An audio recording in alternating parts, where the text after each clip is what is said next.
Hi friends, அண்ணா சீரியலில் இன்னைக்கான எபிசோடில் என்ன நடக்க போகுதுன்னா, எனக்கு ஸ்டேஷனில் நிறைய வேலை இருக்குதுமா, என்னாலலாம் ஃபங்க்ஷனுக்கு வர முடியாதுன்னு முத்துப்பாண்டி சொல்ல, இங்கே பார்ல பாண்டி, நம்ம குடும்பத்துக்குன்னு ஒரு கௌரவம் இருக்குது, உன் அப்பாவோட இடத்துல இருந்து நீ தான் எல்லா முறையும் செய்யணும்னு பாக்கியம் சொல்ல, நீங்கள் வரலனா நானும் போக மாட்டேன்னு எசக்கி சொல்ல, இங்கே பாருண்ணே, இந்த வீட்டோட பெரிய மனுஷன் இப்போ நீ தான், அதனால புரிஞ்சு நடந்துக்கோன்னு சிவபாலன் சொல்கிறாரு.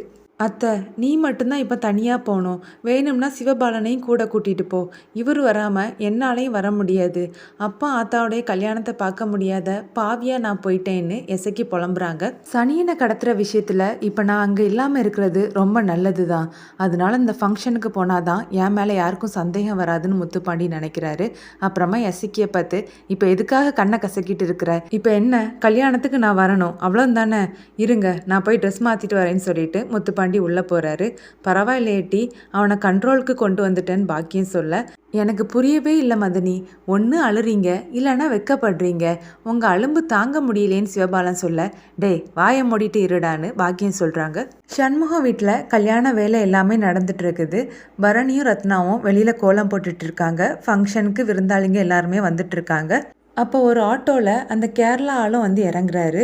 அவரை பார்த்த உடங்குடி, நீங்கள் யார், ஊருக்கு புதுசான்னு கேட்க, நான் தான் ஃபோட்டோகிராஃபர்னு சொல்கிறாரு.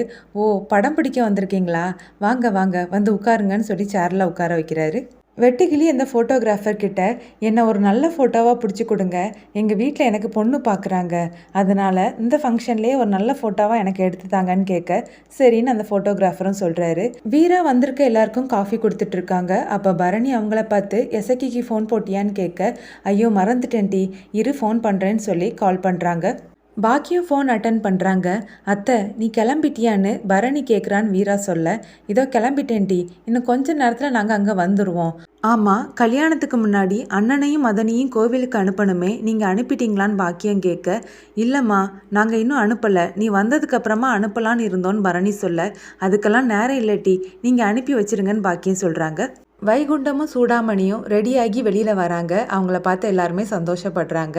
பார்க்குறதுக்கு புது மாப்பிள்ளை புது பொண்ணு மாதிரியே இருக்கிறீங்களே, கல்யாண கலை வந்துடுச்சுதுன்னு சண்முகம் சொல்ல, போல எங்களுக்கே வெக்கமாக இருக்குதுன்னு வைகுண்டம் சொல்கிறாரு. சமையலுக்காக நான் 15 தேங்காய் கொண்டு வந்திருக்கிறேன், காணாட்டி நம்ம கடையிலேருந்து எடுத்துக்கலாம், இப்போ நான் உரிச்சி போட்டுறவான்னு சண்முகம் கேட்க, முதல்ல மாமாவையும் அத்தையும் கோவிலுக்கு அனுப்பணுமா, அம்மா சொன்னாங்கன்னு பரணி சொல்ல, அப்படியா, ஆனால் இப்போ தேங்காயை உரிச்சி போட்டால் தானே அவர் சமையல் ஆரம்பிக்க முடியும்னு சொன்னார், எப்பா நீ அம்மையை கூட்டிகிட்டு கோயிலுக்கு போயிட்டு வந்துடுறியான்னு சண்முகம் கேட்க, அதுக்கு என்னல நான் கூட்டிகிட்டு போயிட்டு வந்துடுறேன்னு வைகுண்டம் சொல்கிறாரு. அண்ணன், அப்பாவையும் அம்மாவையும் நீ தனியாக அனுப்ப போறியான்னு ரத்னா கேட்க, அதுக்கு என்னல பக்கத்தில் இருக்கக்கூடிய அம்மன் கோவிலுக்கு தானே, அவங்க என்ன சின்ன பிள்ளையா, போயிட்டு வந்துருவாங்கன்னு சண்முகம் சொல்கிறாரு.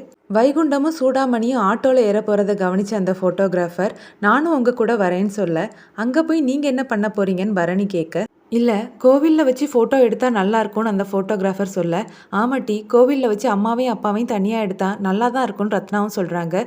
சரி நீங்கள் கூட போங்கன்னு பரணியும் அனுப்பி வைக்கிறாங்க. பாக்கியமும் சிவபாலனும் செய்முறை செய்கிறதுக்கான பொருட்கள் எல்லாத்தையுமே எடுத்து வச்சிட்டு இருக்காங்க. நான் ரெடி அத்தன்னு சொல்லிட்டு எசக்கி வர, அவன் ரெடி ஆயிட்டானாட்டி வேட்டி சட்டை போட சொல்லுன்னு பாக்கியம் சொல்கிறாங்க. எசக்கியும் வேட்டி சட்டையை எடுத்து முத்துப்பாண்டி கிட்ட கொடுக்க, எனக்கு இதெல்லாம் வேண்டாம், நான் பேண்ட் சட்டை போட்டுப்பேன்னு அவர் சொல்கிறாரு. வேட்டி சட்டை போட்டால் தானே நீங்கள் பெரிய மனுஷன் மாதிரி கௌரவமாக இருப்பீங்க, நீங்கள் பேண்ட் சட்டை போட்டால் நம்ம குடும்ப கௌரவமே போயிடும், பாவம் அத்தை எவ்வளோ மனசு கஷ்டப்படுவாங்கன்னு எசக்கி சொல்லி அழுறாங்க. ஐயைய எதுக்கிட்டி சும்மா அழுதுகிட்டே இருக்கிற, குடு நான் அதே போட்டுக்கிறேன்னு முத்துப்பாண்டி வாங்கி போட போறாரு. இப்போ நானும் ஹாப்பி, அத்தையும் ஹாப்பின்னு சொல்லிட்டு போறாங்க. நிமிஷத்துக்கு நிமிஷம் இவ ரியாக்ஷனை மாத்திட்டே இருக்கிறா, இவளை புரிஞ்சிக்கவே முடியலன்னு முத்துப்பாண்டி நினைக்கிறாரு. முத்துப்பாண்டியும் ரெடியாகி வராரு. அப்போ எசக்கி அவங்களே பார்க்குறாங்க. அந்த நேரம் முத்துப்பாண்டியோடைய ஃபோன் ரிங் ஆகுது. அட்டன் பண்ணி பேசுகிறாரு. சார்வால், நீங்கள் இன்னும் வரலையே, இன்னைக்கு சனியனையும் உங்கள் அப்பாவையும் கோர்ட்டில் ப்ரொடியூஸ் பண்ணணுமேன்னு கேட்க, அதெல்லாம் நீயே பார்த்துக்கையா, என்னால் இன்னைக்கு வர முடியாதுன்னு முத்துப்பாண்டி சொல்ல, உங்கள் அப்பாவை என்னால் எப்படி சமாளிக்க முடியும்னு மூப்படாத்தி கேட்குறாரு. கூட 2 கான்ஸ்டபிள்ஸை வேணா கூட்டிகிட்டு போயான்னு முத்துப்பாண்டி சொல்ல, ஃபோனை கொடுலன்னு சொல்லி பாக்கியம் பேசுகிறாங்க. அண்ணாச்சி, இன்னைக்கு என் அண்ணனுடைய 60ஆம் கல்யாணம், அதனால என் பையனால் எங்கேயும் வர முடியாது, அந்த ஆளை பிடிச்சி நீங்களே ஜெயிலில் போட்டுருங்கன்னு பாக்கியம் சொல்ல, நல்ல காரியத்துக்காக போகிறீங்கம்மா, சந்தோஷமாக போயிட்டு வாங்க, எல்லாத்தையும் நான் பார்த்துக்கிறேன்னு மூப்படாத்தி சொல்கிறாரு. பாக்கியம் ஃபேமிலி மொத்தமும் சண்முகம் வீட்டுக்கு வராங்க. வா அத்தை வான் சண்முகம் உள்ளே கூப்பிட்றாரு. அவனை கூப்பிடலன்னு பாக்கியம் சொல்ல, வாங்க மச்சான்னு சண்முகம் முத்துப்பாண்டியை பார்த்து கூப்பிட்றாரு. அண்ணன் வாயார உங்களை உள்ளே கூப்பிடுதில்ல, கொஞ்சம் சிரிச்சாதான் என்னவான்னு எசக்கி கேட்க, முத்துப்பாண்டி எசக்கியை முறைச்சி பார்க்குறாரு. அவன் என்ன விருந்தாளியாவா வந்திருக்கிறான், கல்யாணம் நடக்கிற வீடு, வேலையை இழுத்து போட்டு செய்ய சொல்லுன்னு சண்முகம் சொல்ல, முத்துப்பாண்டி சண்முகத்தையே பார்க்குறாரு. ஏன் பரணி கல்யாணத்துக்கு நான் வேலை செய்யலையான்னு சண்முகம் கேட்க, பரணியை கடைசி கல்யாணம் பண்ணது யாரு, இவரு தானே, அப்போ இவரோட கல்யாணம் தானேன்னு பாண்டி கேட்க, அது கிளைமேக்ஸ்லடா, டாக்டர் கூட தான் கல்யாணம் நடக்க போகுதுன்னு நினச்சி தானே அவன் வேலை செஞ்சான்னு பரணி சொல்ல, அந்த நேரம் வெட்டுக்கிளி வந்து, அண்ணன் வாழைத்தார் வந்துடுச்சுது, ஆனால் இறக்குறதுக்கு 2 பேர் எக்ஸ்ட்ரா வேணும்னு கேட்க, அதான் வேலை வந்துடுச்சுது இல்லை, வாங்க எல்லாரும் போய் இறக்குவோன்னு சொல்லி சண்முகம் சிவபாலனையும் முத்துப்பாண்டியையும் கூட்டிகிட்டு போகிறாரு.